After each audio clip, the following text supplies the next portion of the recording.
Hi everyone, welcome to another Tech Talk. It's kind of like a TED Talk with nothing profound to say.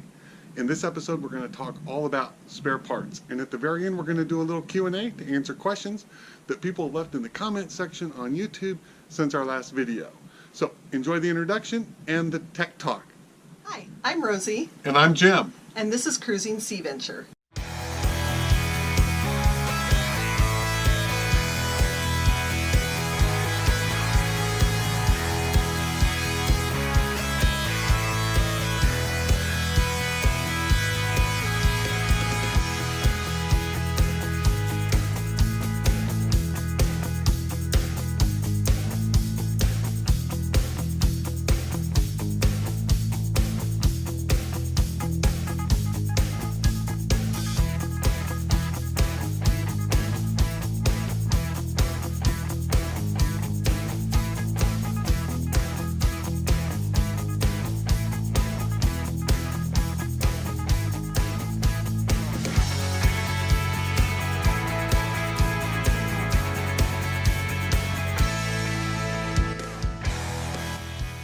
All right, before we get into spare parts, this is our disclaimer.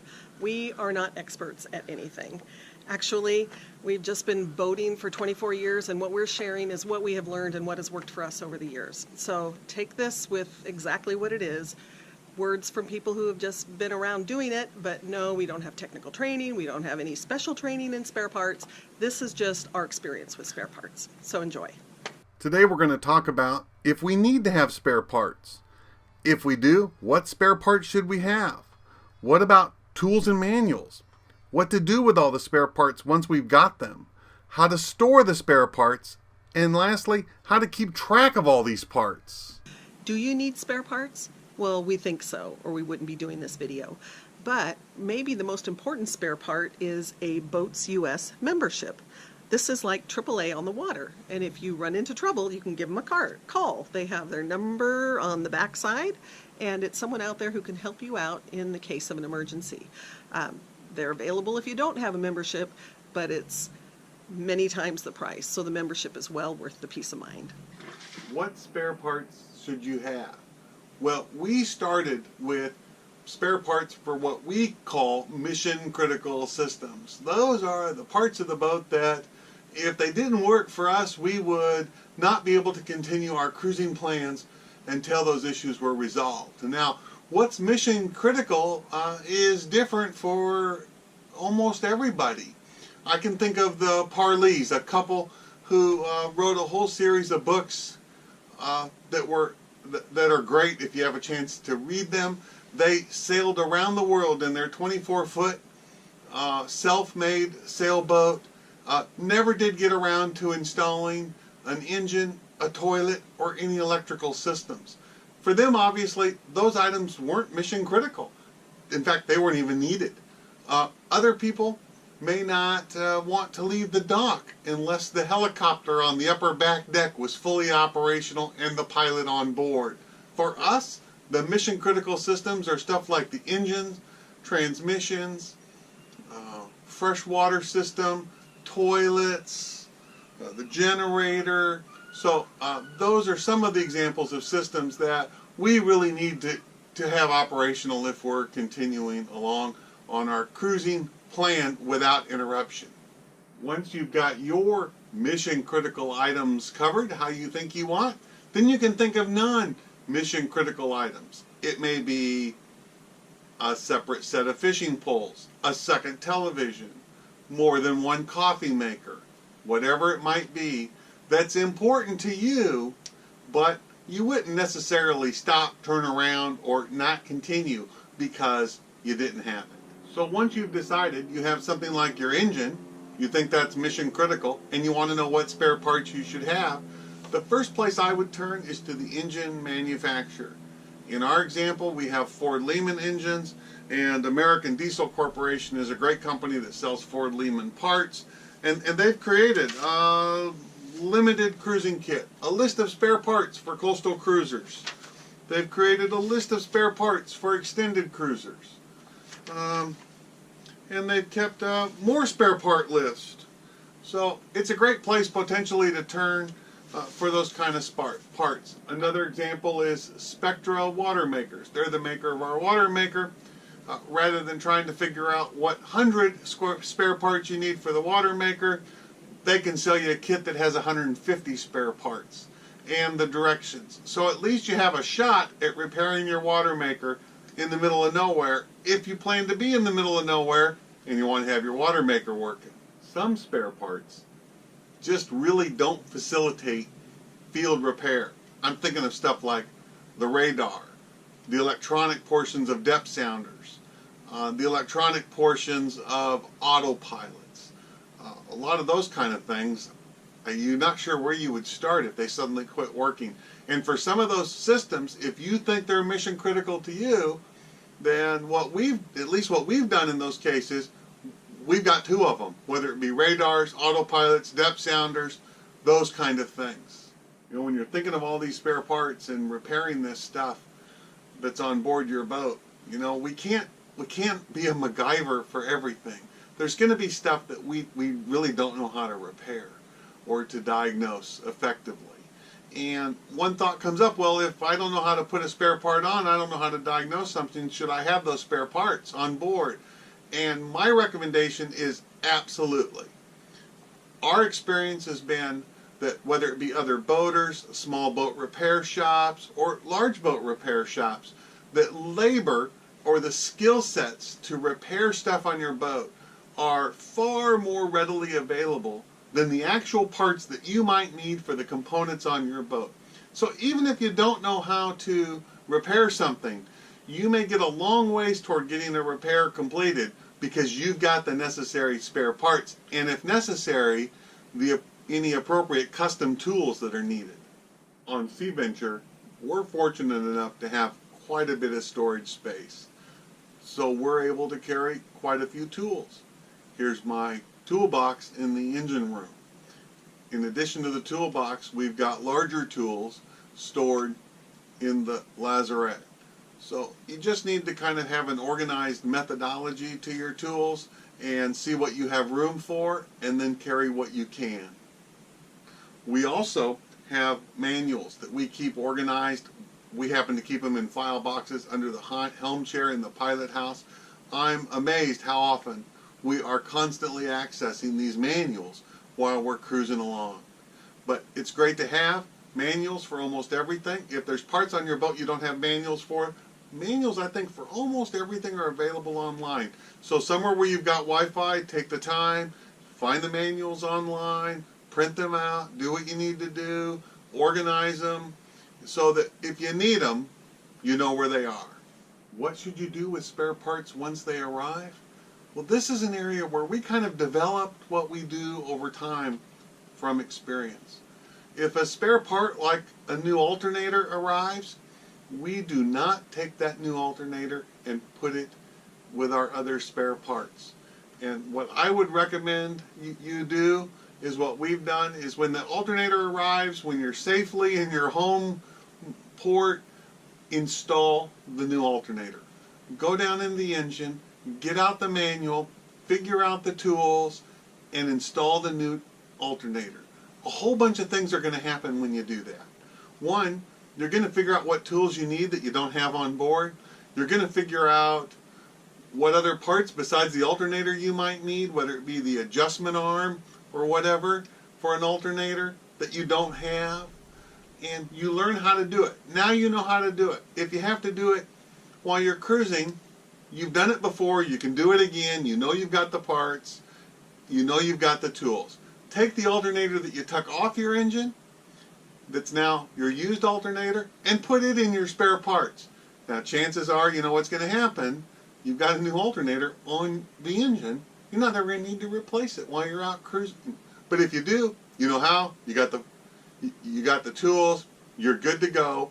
A failed alternator is not going to slow you up more than an hour or so. How to store our spare parts? Well, from experience, we know spare parts don't just sit in limbo in perfect condition in the marine environment for years. They can deteriorate. And if it's an item that has electronics in it or something like that, like the alternator we're showing here, here's what we do. We take our food vacuum sealer and we vacuum seal those spare parts that can be damaged by moisture. The chances of those spare parts having any deterioration while in storage, I think, is almost eliminated by using this simple step to safely and moisture-free store your spare parts. We keep track of our spare parts on board utilizing an Excel spreadsheet that is broken into different categories so that we can easily search and find on the spreadsheet. We list all the parts, the quantity, what they're used for if it's a specific item, and its location on SeaVenture. This allows us to either search for a given item, whatever it might be, or search for a particular location, or search based on its use. And if we do a search based on use, and I looked at, let's say, the engines for our Ford Lehman engine, it will list all our spare parts for the Ford Lehman, just starting at the top. I think it's all in alphabetical order. You can see alternator, 94 amp. We have 4 extra alternators with us. We have washers for the injector, and if it's a specific small parts, I try to list the part numbers if I can. We've got lots of fuel filters of different kinds, both the Raycor and the ones on the engine. We've got lots of oil filters. Right now it looks like we have 11 oil filters in one location and 1 in another. So we've got 11 in a storage area. I call it the captain's bilge. It's in the floor of our cabin downstairs. And we've got an additional oil filter in the engine. So usually I have 3 or 4 in there, but we just have 1 right now. So, and on these lists go. So this is the engine list. If we wanted to look at specifically what list we have for something like the toilets, a mission critical item to me, we've got all the parts listed. These are all spare parts for our Jabsco toilets. And I think we have enough parts on Jabsco toilets to rebuild them 7 or 8 times. But that's okay. If you've boated for long, you've rebuilt your toilet, and you'll know why you need lots of toilet spare parts. So it's just an example, though. So this is how we keep track of our spare parts on board SeaVenture. You know, you don't need to have 600 different spare parts. In fact, I would think most boaters do not need this volume of spare parts. We have them because we do a lot of extensive cruising all by ourselves, and with more of that kind of cruising to come, we want to be as self-sufficient as possible. So that's how we've developed our spare parts, at least, and how we keep them organized on board SeaVenture. So to wrap up, if you have your spare parts and you've learned how to install them and you know what tools you need and you know what you have, you probably won't ever need them. But in the event that you do, you'll know how to handle it. Also, you'll have spare parts for your friends who may need them as well. So it just keeps you a more informed and educated boater as you learn more and more about your boat. So for now, wishing you no wind and flat seas. Stay tuned for our Q&A in just a moment. All right, Rosie, time for a little Q&A. These are questions that YouTube viewers put into the comment section since our last video. So, question 1. I'd like to know how you two got started into cruising. Do you suggest those online boating license sites? Have you just become knowledgeable through experience or some other means? What would your suggestions be to those considering becoming cruisers? All right, we got started in boating in part because it's just a beautiful area to live in the Pacific Northwest. We started out with a 17-foot boat. We graduated to a 30-foot boat a few years later. After that, we got a 45-foot trawler that we cruised to Alaska, and now we have SeaVenture, a 54-foot seagoing trawler. So we're pretty excited at where we're at right now. We learned our boating through, in the early years, going to the Power Squadron classes just to learn rules of the road, navigation, how to read a chart, how to navigate, and that was helpful. And since then, it's just been learning by doing and getting out there and discovering new places. We also belong to the Everett Yacht Club, and we participate there with a lot of activities that they have and cruises that they do, and it's a good opportunity for people to learn about boating is the local yacht clubs. All right, Rosie. Question number 2, related to our refit series. I think the last video was number 7 in the refit series. And the question is, I'm curious why you did not install an LED stern light. And before you answer, I know that question stems because we were installing a new stern light on the video and I was fiddling around with the little halogen bulb. And so the question, why didn't you install an LED stern light? And I'll give you my notes because that might be helpful. Actually, I know the answer already, and it's because I am the frugal one in the house, so that plays a role. Part of it is we were replacing the stern light as well as all the running lights. We had 4 lights to replace, and if we use the older bulb version, they were $62 a piece, and if we wanted to do LED, they were $170 a piece, and that times 4 just adds up.